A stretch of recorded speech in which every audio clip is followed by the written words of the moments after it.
நீங்க first time Velliangiri மலை ஏற போறவங்களா இருந்தீங்கன்னா நான் சொல்ல போற இந்த விஷயம் கண்டிப்பா உங்களுக்கு யூஸ்ஃபுல்லா இருக்கும். நீங்க எந்த ஊர்ல இருந்தாலும் கோயம்புத்தூர்ல உள்ள காந்திபுரம் பஸ் ஸ்டாண்டுக்கு வந்துருங்க. அங்க இருந்து பூண்டிக்கு உங்களுக்கு இத்தனை டைமிங்ல பஸ் இருக்கு. ஏறினீங்கன்னா ஸ்ட்ரைட்டா உங்களை மலாடி வரத்துல இறக்கி விட்டுருவாங்க. இறங்கணும்னா உங்களை அறியாமலே உங்க காலும் உங்க கண்ணும் மலாடி வரத்துல உள்ள வெள்ளையங்கிரி ஆண்டவரை நோக்கி போகும். போய் அவரை பார்த்துட்டு உங்க பயணத்தை தொடருங்க. என்ட்ரன்ஸ்லயே உங்களை செக் பண்ணி தான் அனுப்புவாங்க. அது முடிஞ்சோடனே நீங்க முதல் மலை ஏற ஆரம்பிப்பீங்க. நீங்க ஃபர்ஸ்ட் மலை ஏறப்ப ரொம்ப சந்தோஷமா இருக்கும். முடிஞ்ச அளவுக்கு அதே சந்தோஷத்தோட திருப்பி வர பாருங்க. ஃபர்ஸ்ட் மலை 3 கிலோமீட்டர் தூரத்தோட செங்குத்தா ஏறதுக்கே கொஞ்சம் கஷ்டமா தான் இருக்கும். என் கையில இருக்கிற இந்த குச்சி தான் எனக்கு 3வது காலே. இது எனக்கு மட்டும் இல்ல, வரவங்க எல்லாருக்கும் தான். சோ மறக்காம கீழே இந்த குச்சி இருக்கும், வாங்கிட்டு வந்துருங்க. பாறை படிகளையும் கரடு மட்டான கற்களையும் கடந்து மலையை தாண்டி வரவங்களை வரவேற்கிறதுக்காக வெள்ளை பிள்ளையார் அங்க ரெடியா இருப்பாரு. நீங்க விநாயகர் கோயில தாண்டோனே 2வது மலை ஆரம்பிச்சிடும். நடுவுல நீங்க இந்த வழுக்கும் பாறையை பாப்பீங்க. ஒரு முழு பாறையை படியா செதுக்கி ஒரு வழியா உருவாக்கி வச்சிருக்காங்க. 3வது மலை நெருங்கும் போது ஒரு சொன வரும். அதுல எல்லாரும் கண்டிப்பா தண்ணி பிடிச்சிங்க. நல்லா கூலிங்கா ஒரு டேஸ்டா இருக்கும். குடிச்சாலே ஒரு எனர்ஜி கிடைக்கும். அதே எனர்ஜியோட போனீங்கன்னா நீங்க இந்த சித்தர் குகையை பாப்பீங்க. சித்தர் குகை வந்தாலே 3வது மலை ஆரம்பிச்சிடும். 3வது மலை ஏறும்போது நீங்க கடந்து வந்த 2 மலைப்பாதைகள் மாதிரி அகலமா இல்லாம கொஞ்சம் சின்னதா செடிக்குள்ள பூந்து போற மாதிரி இருக்கும். கொஞ்சம் தூரம் போனதுக்கு அப்புறம் உங்களுக்கு பழையபடி இந்த மாதிரி படி வர ஆரம்பிச்சிடும். 4வது மலை நெருங்கும் போது ஒரு சொன வரும். அதுக்கு பின்னாடி ஒரு குகை ஒன்று இருக்கும். அது உள்ள போனீங்கன்னா சித்தர்களால் செய்யப்பட்டு வழிபட்ட ஒரு லிங்கத்தை நீங்க பார்க்கலாம். ஆனா அந்த குகைக்குள்ள போறது அவ்வளவு ஈஸியில, பாதையே ஒரு ஆள் போற மாதிரி தான் இருக்கும். ஆனா அந்த ஒரு ஆள் போறதே கொஞ்சம் கஷ்டப்பட்டு தான் போற மாதிரி இருக்கும். அதை முடிச்சுட்டு கொஞ்சம் தூரம் போனீங்கன்னா உங்களுக்கு 4வது மலை வர ஆரம்பிக்கும். இது 4வது மலை எப்படி கண்டுபிடிக்கிறதுனா, மண்ணோட கலரே அப்படியே மாறும். வெள்ளை கலர் இருக்கும். இதை வந்து திருநீர் மலைம்பாங்க. இதை இந்த மாதிரி நோண்டி சிவனோட பிரசாதன்னு சில பேர் வீட்டுக்கும் எடுத்துட்டு போறாங்க.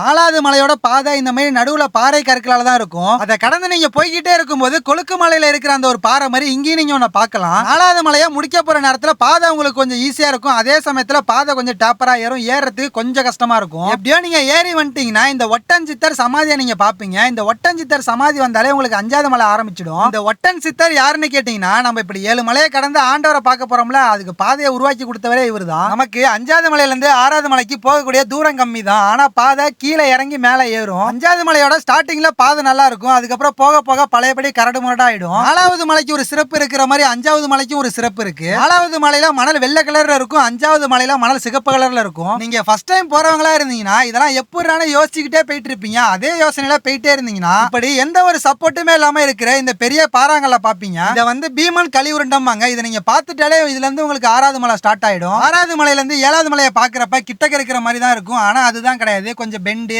ஏத்தம் இறக்கம் இதெல்லாம் கொஞ்சம் கடந்து போற மாதிரி தான் இருக்கும். 6வது மலை ஏறும்போது உங்களுக்கு ரொம்ப தூரத்துக்கு பாதை நல்லா இருக்கும். இறங்கும் போது தான் கொஞ்சம் பாறை கற்களோட இருக்கும். 6வது மலை முடியும் போது ஒரு சுனை வரும். இதை வந்து ஆண்டி சுனைன்னு சொல்லுவாங்க. வர நீங்க எல்லாரும் இதுல கண்டிப்பா குளிச்சுட்டு போங்க. எப்போதும் தண்ணிக்குள்ளே இருந்து காட்சி கொடுத்த சிவபெருமான் நான் போகும்போது தண்ணி மேலே இருந்து காட்சி கொடுத்தாரு. இங்க நீங்க குளிச்சு முடிச்சுட்டு ஏறினீங்கன்னா அங்க இருந்து உங்களுக்கு 7வது மலை ஆரம்பிச்சிடும். நீங்க 7வது மலை ஏறின கொஞ்ச நேரத்திலே ஒரு சொன வரும். இங்க எல்லாரும் கண்டிப்பா தண்ணி பிடிச்சிங்க. 7வது மலையை பொறுத்த அளவுக்கு கொஞ்சம் சோதனையை கொடுக்கும். எப்படியாச்சும் கஷ்டப்பட்டு ஏறி அதை சாதனை ஆக்கிடுங்க. இந்த மலையோட பாதை 6 மலைகளை கடந்து வந்த எல்லா பாதைகளையும் ஒன்னா சேர்ந்து இந்த ஒரே மலையில இருக்கும். 6 மலை கஷ்டப்பட்டு வந்துட்டீங்க. இந்த 7வது மலை வரும்போது பொறுமையா இயற்கையை ரசிச்சுக்கிட்டே வாங்க. 7வது மலை முடிய போற நேரத்துல இங்க ஒரு தாந்தோன்றி விநாயகர் இருப்பாரு. இவர் எல்லாரும் கண்டிப்பா கும்பிட்டுட்டு வாங்க. ஒரு வழியா 7 மலை கடந்து யாரை நீங்க பார்க்க வந்தீங்களோ அவர் வீட்டோட நுழைவாயில் வரும். அது உள்ள நீங்க போகும்போது உடம்பளவுல கஷ்டம் இருந்தாலும் மனசளவுல ரொம்ப சந்தோஷமா இருக்கும். அதே சந்தோஷத்துல போய் அந்த ஆண்டவரை பார்த்துட்டு உங்க குறை நிறைகள்லாம் சொல்லிட்டு அப்படியே போகாம மேல கொஞ்சம் தூரம் போனீங்கன்னா ஒரு குகைக்குள்ள ஒரு அம்மன் கோயில் இருக்கும். இங்க எல்லாரும் கண்டிப்பா போயிட்டு வாங்க. மேல ஏறும்போது எப்படி அடிவாரத்தில் உள்ள விநாயகர்கிட்ட சொல்லிட்டு வரீங்களோ அது மாதிரி கீழே இறங்கும் போது மலை மேல உள்ள விநாயகர்கிட்ட சொல்லிட்டு வாங்க. இதோட இந்த வெள்ளையங்கிரி பயணமும் முடிஞ்சது, இந்த வீடியோவும் முடிஞ்சது. ஃபர்ஸ்ட் வெள்ளையங்கிரி மலை ஏறவங்களுக்கு இந்த வீடியோ யூஸ்ஃபுல்லா இருக்கும்னு நினைச்சீங்கன்னா கண்டிப்பா இந்த வீடியோ எல்லாருக்கும் ஷேர் பண்ணிடுங்க. இந்த மாதிரி இன்ட்ரெஸ்டிங்கான வீடியோஸ்லாம் அடிக்கடி பாக்குறதுக்கு நம்ம பேஜையும் மறக்காம ஃபாலோ பண்ணிடுங்க.